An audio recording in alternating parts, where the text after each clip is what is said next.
Hello and welcome back to step-by-step guitartuition.com. This is the third lesson in the Step 2 module for intermediate players. In this lesson we're going to look at 2 octave suspended second arpeggios in various keys. If you're still not sure of what an arpeggio is, then I'd recommend that you go back and revise the arpeggio lessons in the beginners and improvers modules before you continue with this lesson. And as always, you'll find lots of useful information in your lesson notes. In the first lesson of this module I showed you how to play a new family of chords called suspended seconds or sus2 chords, and now we're going to look at the arpeggio that relates to that chord. Let's start by playing a 2 octave major arpeggio.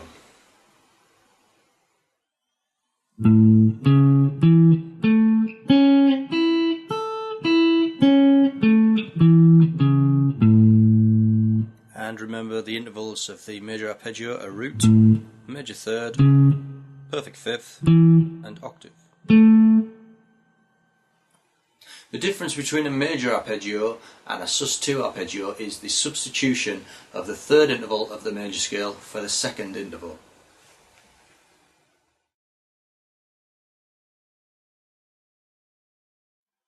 So instead of playing root, third, fifth and octave, you'd play the root note with your first finger, the second note, the fifth and the eighth, and in the next octave the root note, the second note, the fifth and the eighth. So the full 2 octave arpeggio.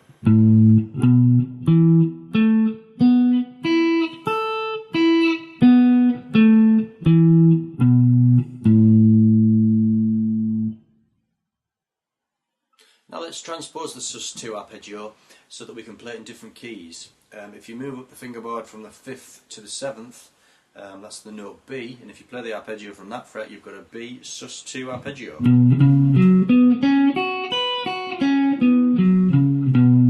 If you play it at the 8th fret, C, you've got C sus2. If you play it at the 10th, you've got D sus2. 12th, E sus2.